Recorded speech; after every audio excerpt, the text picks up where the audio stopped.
บายดีมาพบกับข้าพเจ้าพิลาวันศรีมานนท์กับรายการอินไซต์อีเดียเจนซึ่งว่ามื้อนี้ข้าพเจ้าก็ได้ยืนอยู่ที่เขื่อนไฟฟ้าน้ำมัง3ซึ่งจะมีกิจกรรมใดมานำเสนอทานนั้นเชิญทานติดตามรับชมได้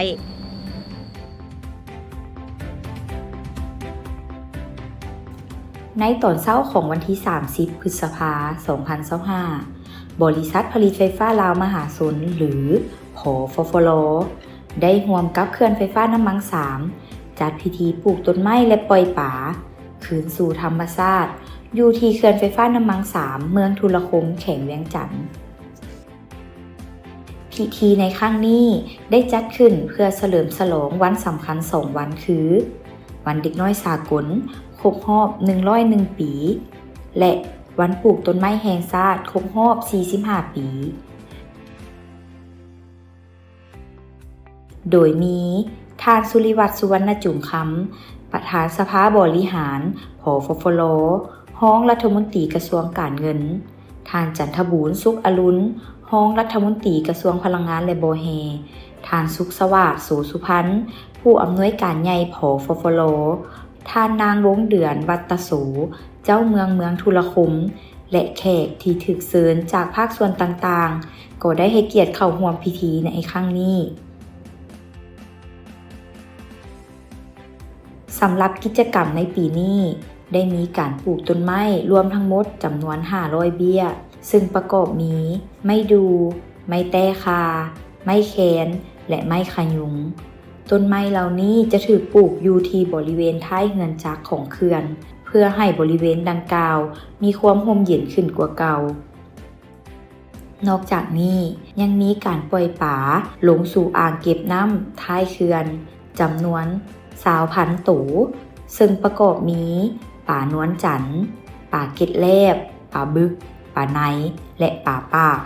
นี่คือการส่งเสริมความหลากหลายทางชีวภาพในสายน้ำให้มีความอุดมสมบูรณ์ยิ่งขึ้น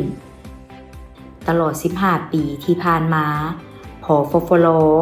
ได้ดำเนินโครงการปลูกต้นไม้อยู่ตามเขื่อนต่างๆอย่างต่อเนื่องมาฮอดปัจจุบันพวกเขาได้ปลูกต้นไม้ไปแล้วหลายกว่า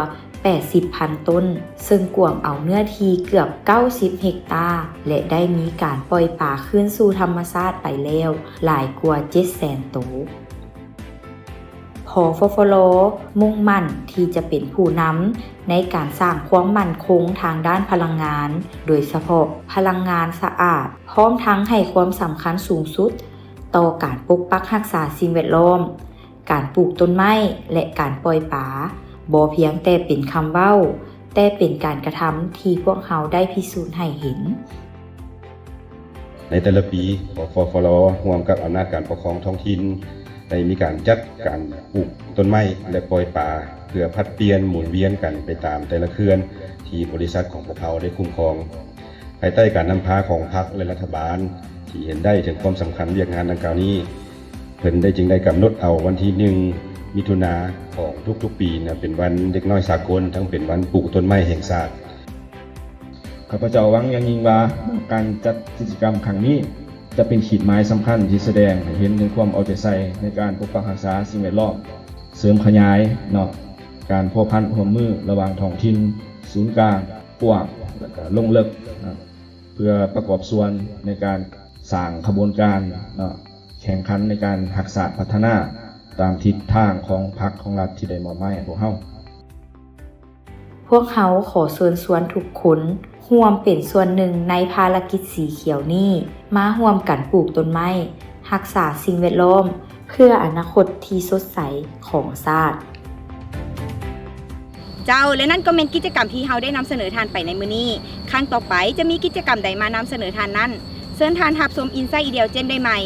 บริษัทผลิตไฟฟ้าลาวมหาชนทางเลือกที่ยืนยงสำหรับทานพลังงานที่ยืนยงสำหรับชาติสบายดี